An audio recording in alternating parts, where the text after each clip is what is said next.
राष्ट्रपति के अभिभाषण पर धन्यवाद प्रस्ताव पर राहुल गांधी की स्पीच शुरू होते ही हंगामा हो गया। राहुल ने आरोप लगाया है कि डोकलाम में चीनी टैंक भारत की सीमा में पहुंच गए थे। मैं ये बात एक मैगजीन के आर्टिकल के हवाले से कह रहा हूं, जिसमें पूर्व आर्मी चीफ MM नरवाणे के खिताब में मॉयर को कोट किया गया है। राहुल गांधी ने स्पीकर के तरफ के देखते हुए कहा कि आप सब ध्यान से सुने कि मैं क्या पढ़ रहा हूँ। इससे पता चल जाएगा कि कौन देशभक्त है और कौन नहीं। 4 चीनी टैंक डोकलाम में भारत की धरती पर आ रहे थे। वे कुछ 100 मीटर ही दूर थे। पहले आपको राहुल के उस बयान को सुनाते हैं जिसमें उन्होंने आरोप लगाया है कि फिर उसके बाद आपको दिखाएंगे कि कैसे इसके बाद सदन में डोकलाम पर संग्राम शुरू हो गया। For letting me speak on the President's address. A young colleague over there made an allegation against the Congress party. I was not going to raise this issue, but because he has raised the issue about our patriotism, our understanding of Indian culture, I'd like to start by reading something. And this is from the memoir of Army Chief Naravane. And I'd like you to listen nicely. You will understand exactly who is patriotic, who is not. It'll take a little while, so this is about when 4 Chinese tanks were entering Indian territory. They were taking a ridge in Doklam, and the army chief writes, and I quote from an article that is quoting his book. The tanks were within a few hundred meters of Indian positions on the Kailash range. No sir, no sir, no sir, only started. No, he is not yielding, he is not yielding. Sir, this is not, he is not yielding. LRP is not yielding, he is on the floor. This cannot involve. Rahul के इस बयान के बाद पहले रक्षा मंत्री राजनाथ सिंह ने टोका, फिर स्पीकर ओम बिरला ने खिताब सदन में रखने पर जोर दिया। राजनाथ सिंह ने कहा कि राहुल पहले बताएं कि ये खिताब पब्लिश हुई है या नहीं। सदन को गुमराह न करें। राहुल के बयानबाजी पर सदन में 46 मिनट तक हंगामा चलता रहा। हर बार उनके बोलने पर स्पीकर ओम बिरला ने टोका और नियमों का हवाला दिया। राजनाथ सिंह, अमित शाह, किरण रिजिजू और निशिकांत दुबे ने भी एक सुर में राहुल के बयान पर विरोध दर्ज कराते नजर आए। क्या वह पुस्तक प्रकाशित हुई है जिसमें यह सब सारी बातें लिखी हैं? यदि प्रकाशित हुई है तब तो आप उसका उल्लेख करिए। नहीं प्रकाशित हुई है तो उल्लेख करने का कोई औचित्य नहीं है। अध्यक्ष महोदय, प्लीज एक मिनट। जिस पुस्तक का जिक्र राहुल गांधी सदन में कर रहे थे उसका प्रकाशन अभी नहीं हुआ है। नरवाणे की आत्मकथा 4 स्टार्स ऑफ डेस्टिनी अभी प्रकाश के पास ही है। पूर्व army chief general MM Naravane की आत्मकथा 4 स्टार्स ऑफ डेस्टिनी लिखी जा चुकी है। इसे पेंगुइन पब्लिकेशन प्रकाशित करने वाला है। हालांकि अब तक पब्लिश नहीं हुई है। पूर्व army chief general MM Naravane का 16 दिसंबर 2019 को जनरल MM नरवणे को आर्मी चीफ बनाए जाने की घोषणा हुई। 31 दिसंबर 2019 को उन्होंने औपचारिक रूप से आर्मी चीफ का पद संभाला। उन्होंने जनरल बिपिन रावत की जगह ली। नरवणे अप्रैल 2022 में अपनी आर्मी चीफ के पद से रिटायर्ड हुए। तो आइए ग्राफिक्स पर नजर डालेंगे कि जनरल MM नरवणे की आत्मकथा किस तरह से रही। जनरल MM नरवणे की आत्मकथा 4 स्टार्स ऑफ डेस्टिनी लिखी जा चुकी है। इस पुस्तक को पेंगुइन रैंडम हाउस इंडिया प्रकाशित करने वाला है। 4 स्टार्स ऑफ डेस्टिनी अभी तक प्रकाशित नहीं हुई है। पूर्व आर्मी चीफ MM नरवणे का जन्म 22 अप्रैल 1960 को पुणे में हुआ था। नरवणे के पिता इंडियन एयरफोर्स में सेवाएं दे चुके हैं। नरवणे ने नेशनल डिफेंस अकादमी खड़कवासला पुणे से पढ़ाई की है। जनरल नरवणे के पास डिफेंस स्टडीज में एमफिल की डिग्री भी है। जून 1980 में नरवणे को सिख फ्लाइट इन्फेंट्री की 7वीं बटालियन में कमीशन मिला। जम्मू कश्मीर में राष्ट्रीय राइफल्स की 2वीं बटालियन 106 इन्फेंट्री ब्रिगेड की कमान संभाली। 16 दिसंबर 2019 को जनरल एमएम नरवणे को आर्मी चीफ बनाए जाने की घोषणा हुई। 31 दिसंबर 2019 को उन्होंने औपचारिक रूप से आर्मी चीफ का पद संभाला। नरवणे अप्रैल 2022 में आर्मी चीफ के पद से सेवानिवृत्त हुए। माननीय सदस्यगण, आप सदन में प्रतिपक्ष के नेता हैं। पूर्व में भी अनुभव रहा है। सांसद प्रियंका गांधी जी ने भी एक बात बोली थी तो उन्होंने ऑथेंटिक उस किताब को यहां पर टेबल पे किया। मेरा जो रक्षा मंत्री जी ने जो विषय उठाया है उसमें कहना है कि हम जो बोलें उसको ऑथेंटिक कर सकें, उसी विषय को सदन के पटल रखें, ये मर्यादा बना के रखें।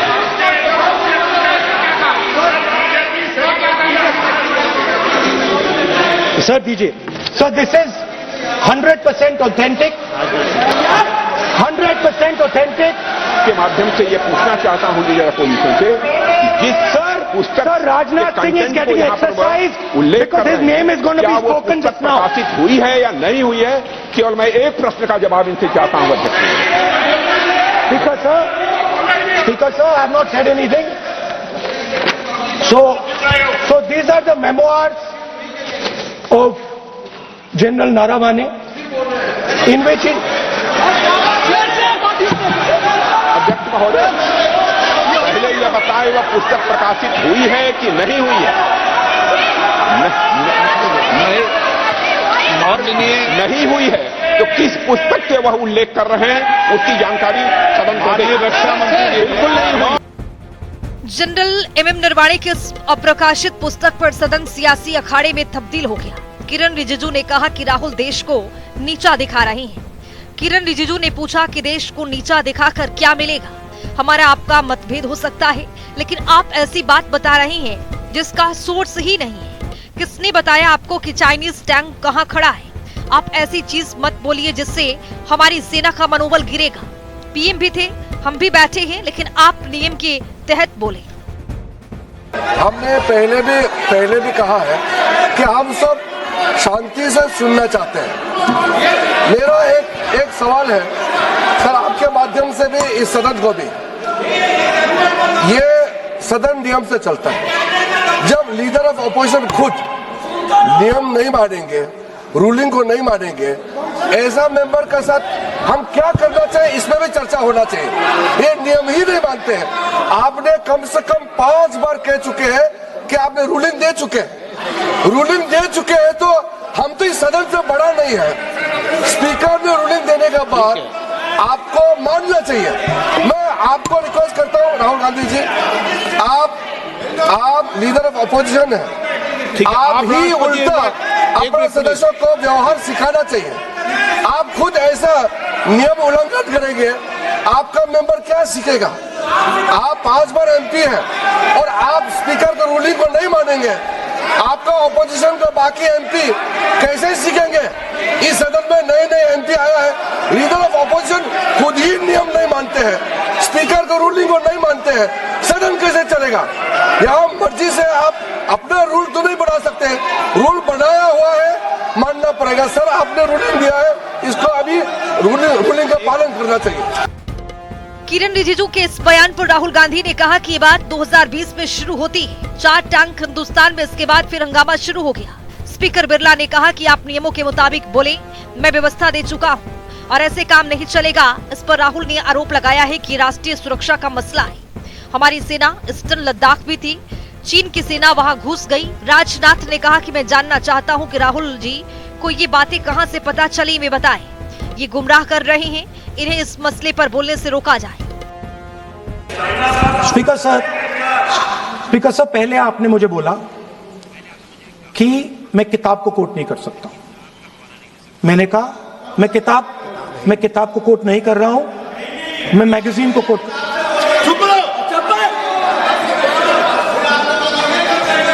मैंने कहा कि मैं किताब को नहीं कोट कर रहा हूं, मैं अब मैगजीन को कोट कर रहा हूं। उसके बाद आपने कहा कि मैं मैगजीन को कोट नहीं कर सकता हूं। उसके बाद मैंने कहा ठीक है, मैं चाइना और हिंदुस्तान के बीच में जो रिश्ता है, जो लड़ाई है, उसके बारे में कुछ बोलना चाहता हूं। आपने मुझे बोला कि आप नहीं बोल सकते हैं, नियम है। आप मुझे बताइए, हिंदुस्तान और चाइना की रिलेशनशिप पर ना बोलना कौन सा नियम है? माननीय, एक मिनट, माननीय सदस्यगण, आप उस किताब का हवाला बता रहे थे जिस किताब के बारे में रक्षा मंत्री जी ने कहा किताब नहीं छपी, ठीक है ना? फिर आप उस मैगजीन का उस तथ्य को वार कर रहे हैं।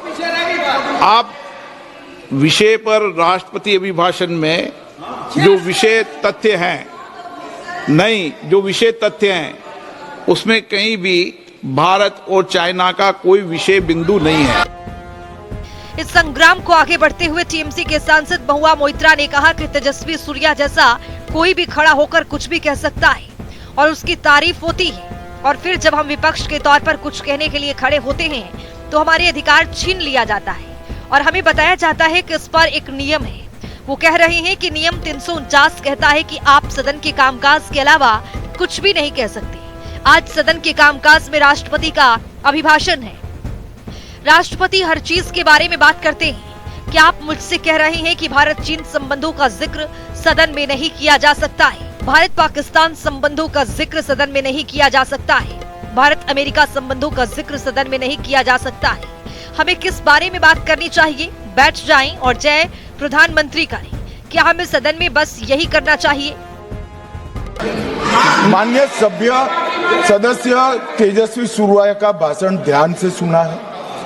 कहीं पर भी उन्होंने ऑपोजिशन की देशभक्ति पर या कैरेक्टर पर सवाल नहीं। सुनो, उन्होंने 2004 से 14 के भाषण में कहीं देशभक्ति, देश की संस्कृति, देश की भाषा, देश की परंपराओं को सशक्त करने वाली बात सरकार की ओर से राष्ट्रपति महोदय द्वारा नहीं रखी गई, ये बात कही। वो सरकारों की मंशा पर बोले हैं।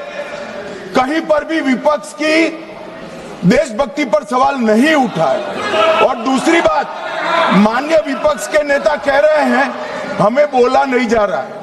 आपने एक व्यवस्था दे दी कि नरवणे जी की किताब प्रकाशित नहीं हुई है, जो मैगजीन है उसको कोट नहीं किया जा सकता। फिर उन्होंने मैगजीन और नरवणे जी की किताब के अलावे कैलाश रिज में टैंक, इनको किसने बताया आया था? किसने बताया? ये लिखा हुआ नहीं पढ़ सकते आप। अध्यक्ष जी ने ना बोला है, नहीं बोल सकते। अध्यक्ष जी आपने व्यवस्था दी, आपने व्यवस्था दी। माननीय अध्यक्ष जी, मेरा व्यवस्था का सवाल है। ये 349, 358 और अब 389 अध्यक्ष के रूलिंग को न मानने का नियम भी इसका भंग कर रहे हैं माननीय विपक्ष के नेता। ये 389 को भी तोड़ रहे हैं। हम सदन किस तरह से चलाना चाहते हैं? किरण रिजिजू ने कहा कि हम शब्द शांति से सुनना चाहते हैं। ये सदन नियम से चलता है। विपक्ष के लीडर खुद नियम नहीं मानेंगे तो कैसे चलेगा? आपने 5 बार कहा है कि रूलिंग दे दी है। मैं राहुल जी से अपील करता हूं, आपको सदस्यों को व्यवहार सिखाना चाहिए। अगर आप नहीं मानेंगे तो बाकी लोग क्या सीखेंगे? रूल बनाया है, मानना पड़ेगा।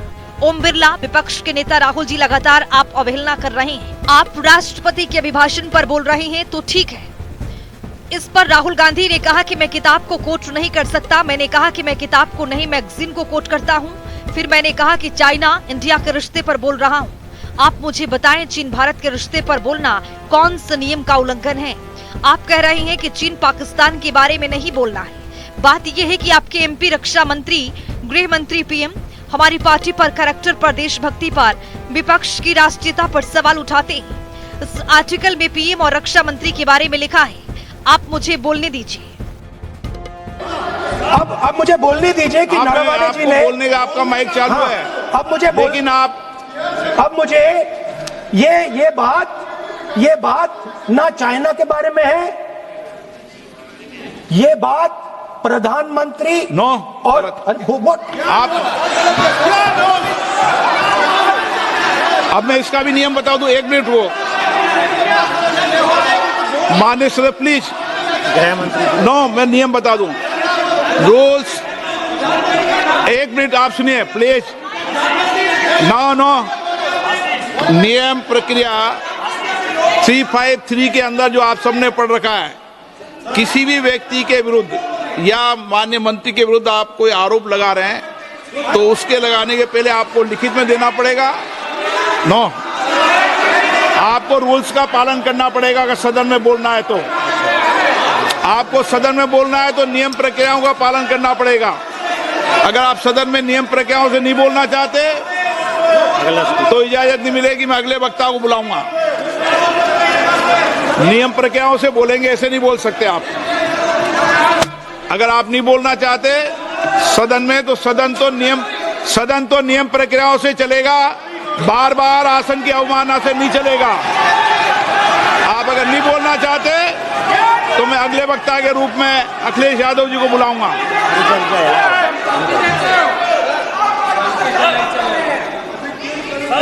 स्पीकर सर, एक मिनट रुकिए ना। इसमें सर प्रधानमंत्री का कैरेक्टर राजनाथ सिंह हो रहा है।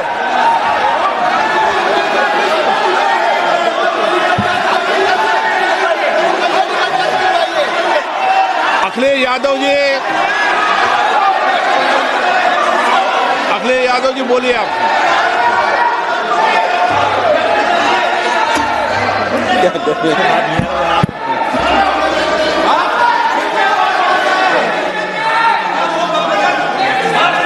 सबको बोलने का अधिकार है, लेकिन नियम प्रक्रियाओं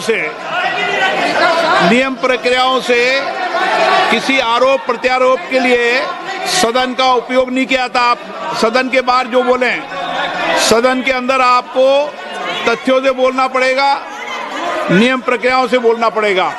नो नहीं ले सकते आप।